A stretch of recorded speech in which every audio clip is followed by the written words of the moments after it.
and the leader that your follower love to go with you. Building trust. That's another topic, in fact, and can take me 36 years to talk about. So we have 1 week here, can learn from each other. So we can give each other input, your life experience. I have only maybe 15 minutes left, and that's how I should go this way. My name, and I'm with Institute for Health Policy Studies, UCSF. I've been with UCSF doing health policy studies starting from 1994, after I got my PhD in biostatistics. And before that, I was in University of Iowa doing my PhD in, University of Iowa I graduated from. Then before that I was in Albany, New York, and I was in graduate school in, first in economics, then in mathematics statistics. Then before that, I was in college in Taiwan. I was studying economics. So before that, when I got into college, I in fact was in political science. So that's me. Very dynamic. Took me 12 years to finish my graduate school. It's because I want to continue to look for something that I feel is my passion. I feel as the rest of my life is what I want to do. And I feel that fits my personality. So I continue to search, to change, because I didn't have a mentor to kind of guide me. I didn't know what to expect. I just kind of to do try and error kind of to figure out. I'm also wearing another hat. I'm with this Christian nonprofit organization called China Arch Ministries, and we have 57 campuses in the United States. And in Berkeley, of course Berkeley is unique, but we're unique in many different ways. And this group in Berkeley, we have a special name called Fat Sheep Family, FAT, and it's not that restaurant, okay? It's faithful, available, teachable. And the majority of Fat Sheep Family are visiting scholars, professors from China.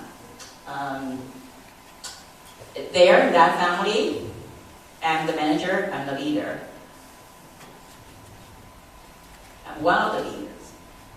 But my own identity, though, it's not my PhD, it's not that I work with this very well-respected institution, medical school, UCSF, and it's not even China Arch Ministries. And they are organization and group I work with that I truly appreciate. But my identity, I identify myself. See, I visited China once. My parents from Tianjin. My whole family, my father's family is still there. My father is the only one who fled from China to Taiwan in 1949. He's 82 years old.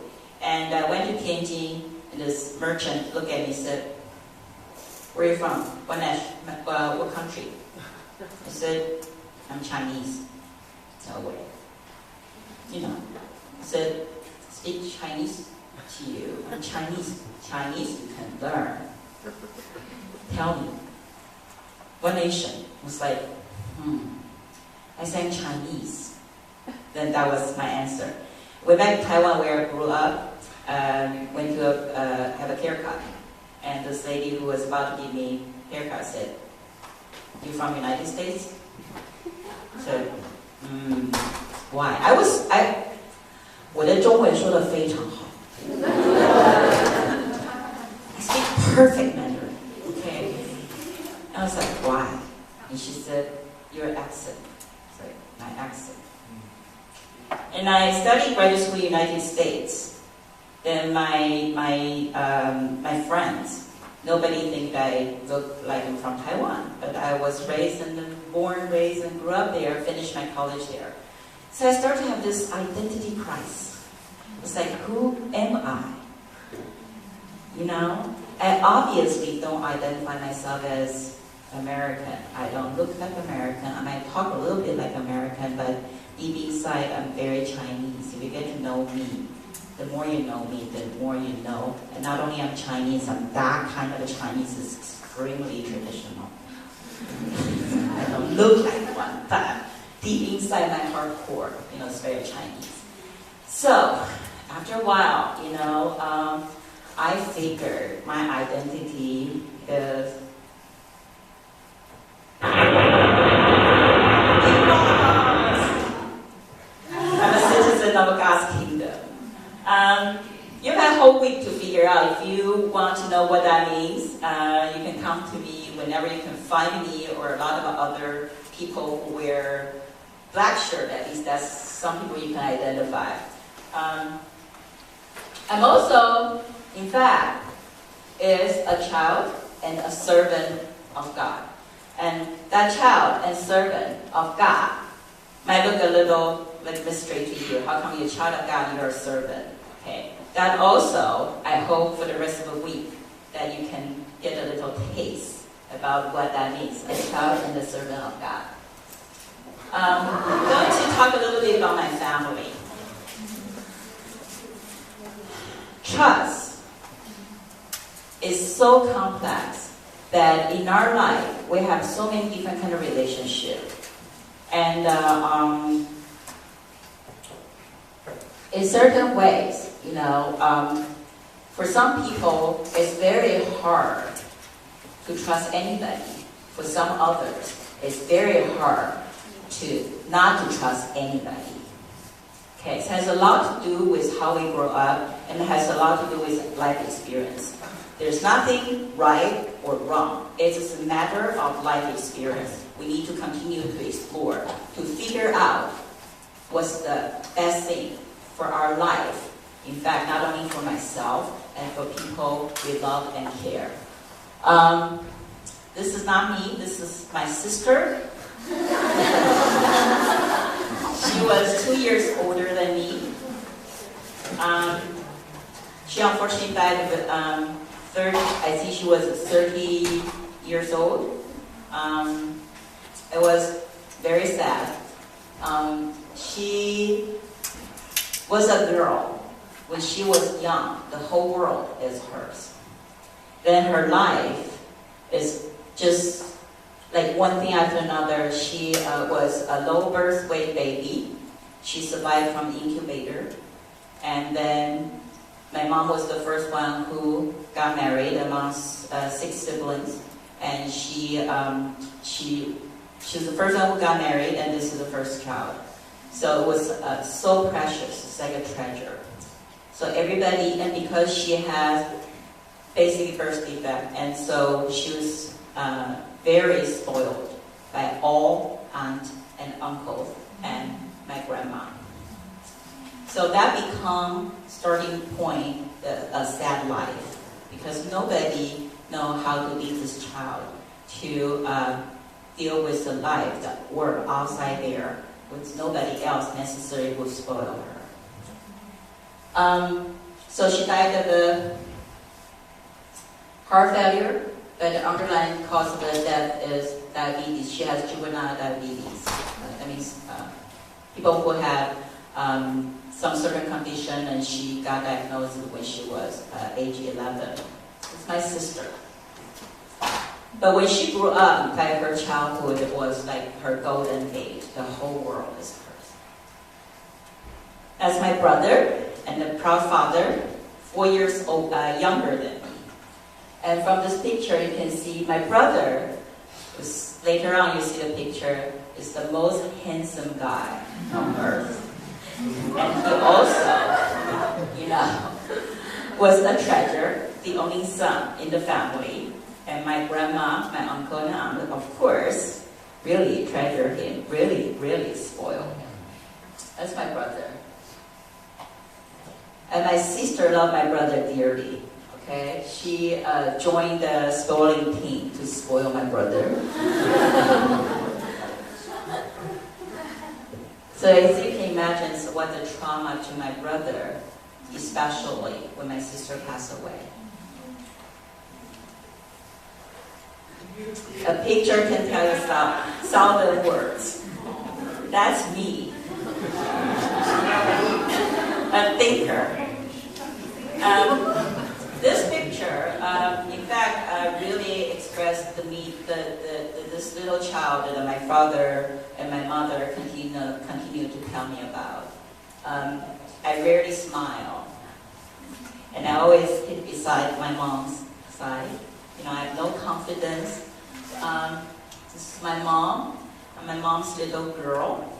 I'm the most unique one because I'm the second middle one. I'm very different from the rest of the world, and including my cousins.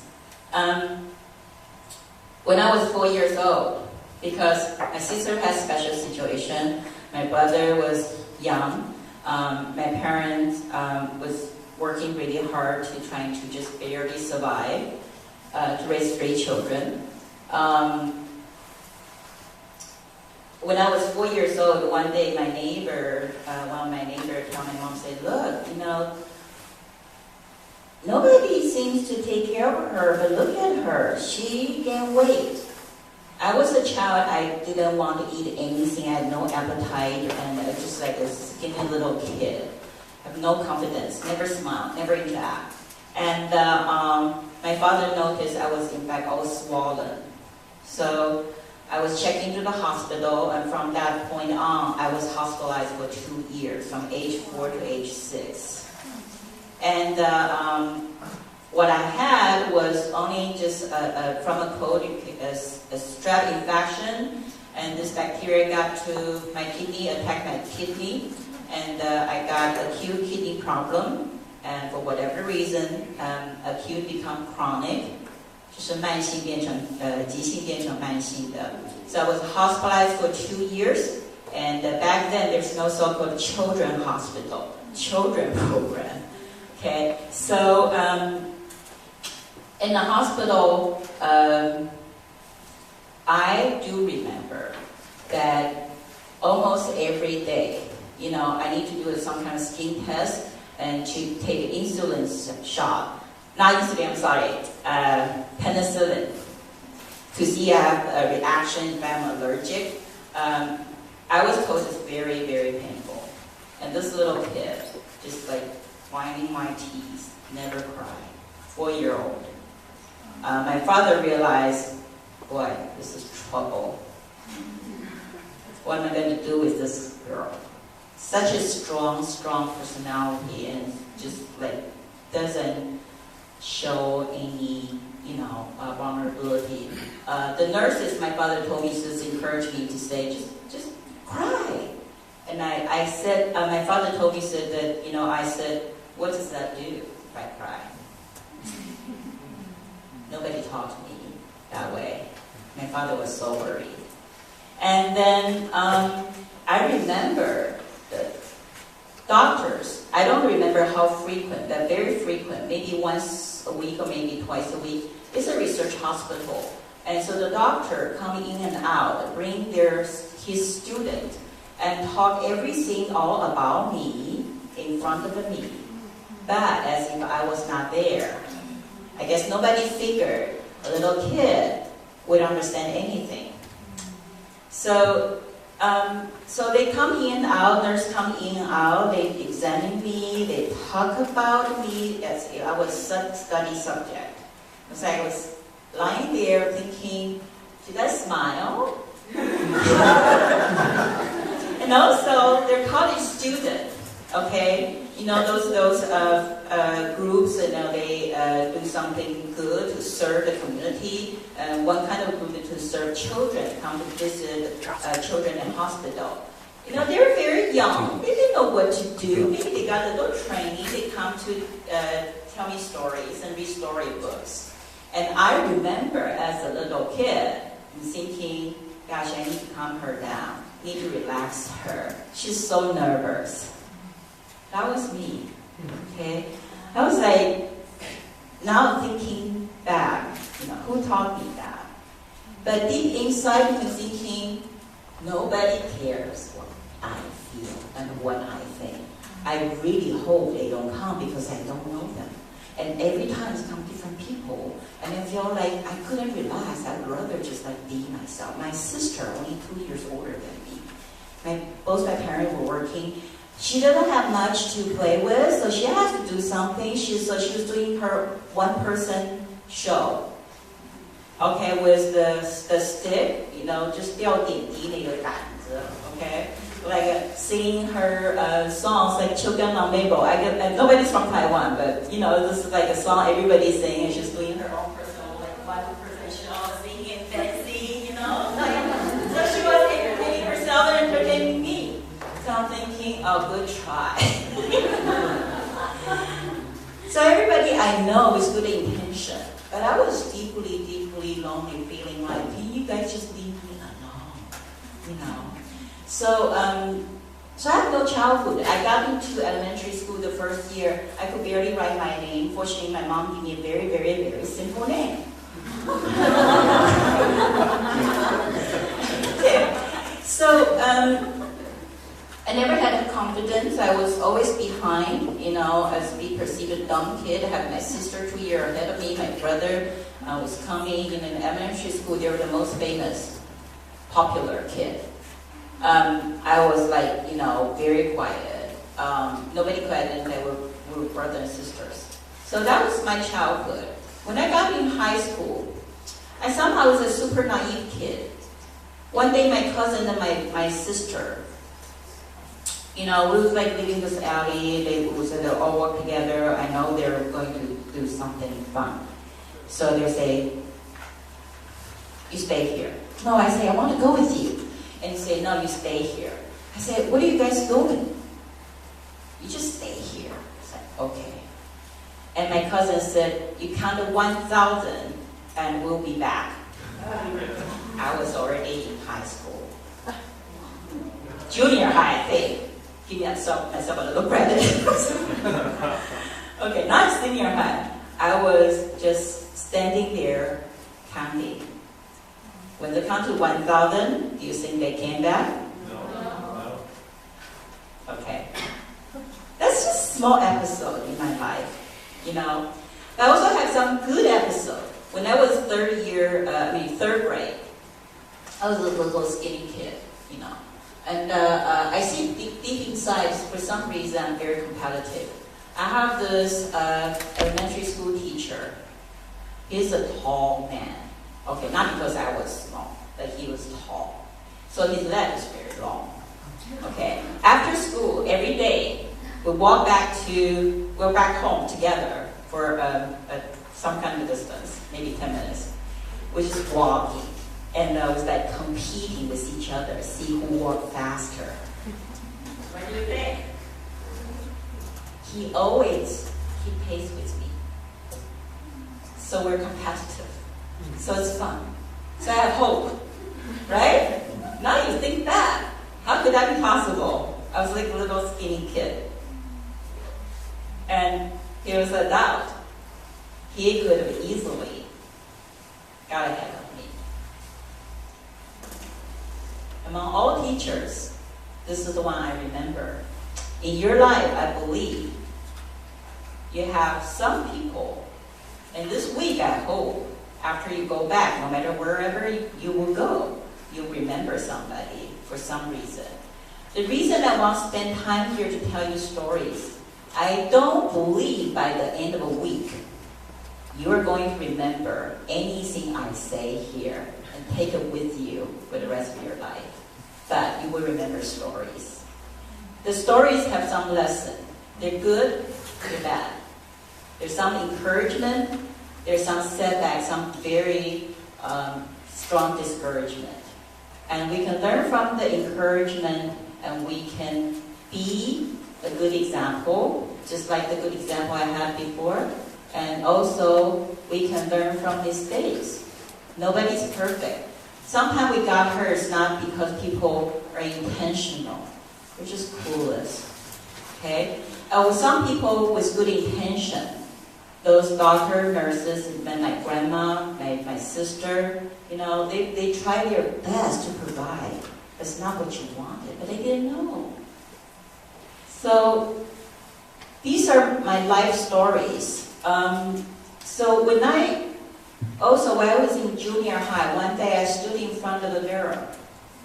I have this deep sigh.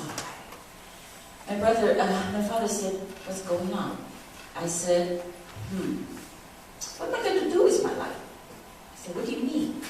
I said, oh, I look so ugly, I'm not attractive, not smart. What am I going to do? My father said, oh, really? Well, let's go. I said, go where? So go to, that's, by the way, already 11 p.m., 11 o'clock at night. Let's go to Ximending in Taiwan, the most famous place back then. Ximending, okay? What Ximending is about? It's like a lot of people going back and forth, like a lot of stores and movie theaters, like a downtown somewhere, okay? The most famous place. I said, Dad, it's 11 o'clock. What are we going to do there? I said, let's go watch people. I said, yeah? Let's go to check so who are handsome and beautiful. And my dad said, you know, it's not like we all look alike, but we're ordinary people. But you know what? When you smile, it's very beautiful. When everybody smiles, that's the beauty. But that smile has to come from inside. It's a true smile. It's not a fake smile. Guess what? Since that day, I stood in front of the mirror every day, smile. So I have to say, I'm so blessed with a very wise daddy, because he didn't say, oh, you're beautiful, you know, and this and that. You know, I was like, my cousins and my brother and sister, really, they're kind of people, they're tall, slender, best body figure, and their face is just like maybe one of the most appealing. The people like would just have to, they cannot have just like, look at that. My cousins and my brother, it's not my sister, you know, my sister is also very attractive.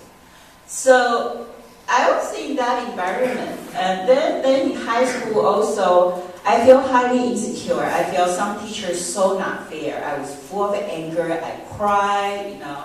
And I remember my parents just didn't know what to do. So what they did is they took turns. You know, this is Chinese parents, okay? They came to me, just hug me every day. Hold me, just like tightly, and kiss me out loud. It's like, you know, they use their body to give me a sense of security.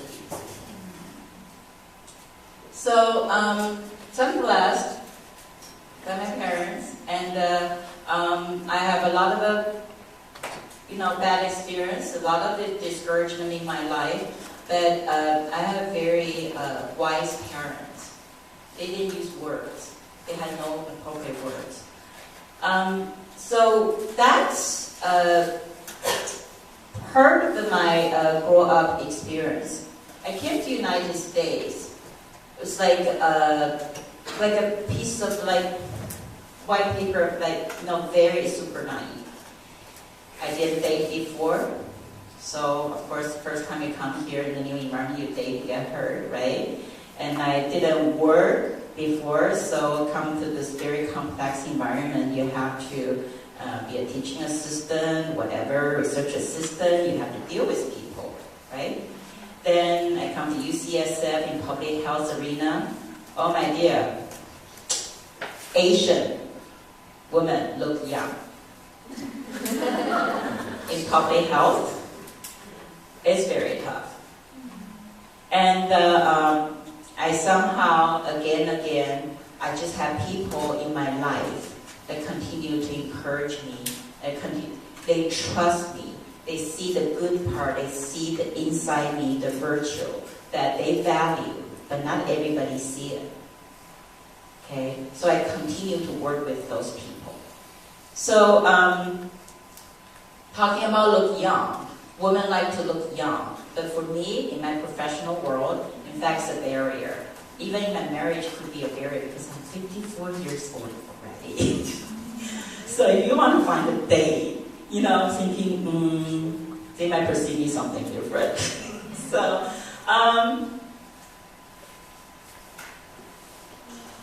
this picture was taken last year, my father's birthday. I think it's a miracle my father lived up to this day, 82 years old, with everything happened since 2005. And that's my brother. He has been through a lot. You know, you can see that, you know, we have the family of 4.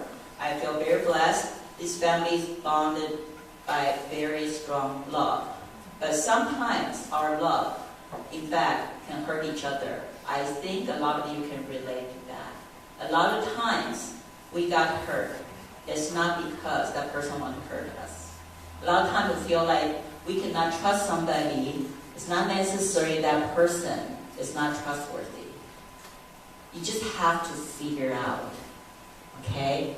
Now, be a leader from your hurt experience, from some negative experience. You have to figure out from your experience then how you can be the person, in fact, who will embrace the fact that this is a fallen world. We, none of us, is perfect. We all make mistakes. So I Googled online. The sentence, the statement about trust come up the most frequent, according to my Googling skill, is this. Trust takes years to build, seconds to break, forever to repair. How many of you agree? Raise your hand. Aha. About,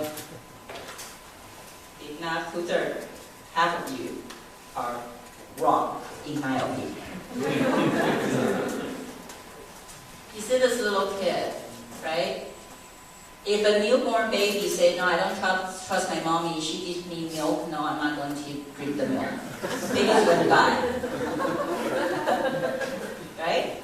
So there's not something natural, like we trust our parents. However, I believe some of you, in fact, is deeply hurt, feel that your parents are not trustworthy. They cannot be trusted. We're all, majority of here are Asian. You know, maybe that's not as often like happen in our kind of family. Maybe it's different issue. But there's some family in different culture that could be the issue. It's like their parents maybe doing things that repetitively they feel like they cannot trust their parents. That's our natural instinct. That's how we're created. We trust our parents. That's true because we're all vulnerable, including your superior, including your most trusted doctor, physician, and your professor, your parents, your uncle, your best friend. We're all vulnerable. We all have some weakness. When you trust somebody, you feel like you put out 100%, I trust this person totally. But that person could make a mistake in that relationship. So this relationship is an ongoing process. It's for your lifetimes, your decision every day, like if you want to continue and how you want to continue. There's some relationship. I hope that you will continue to pursue this, that you will learn some skills, like some relationship you do need to break. Okay? There's a breaking point, and for the goodness, for your goodness, and for the other's goodness. There's a lot of issues here.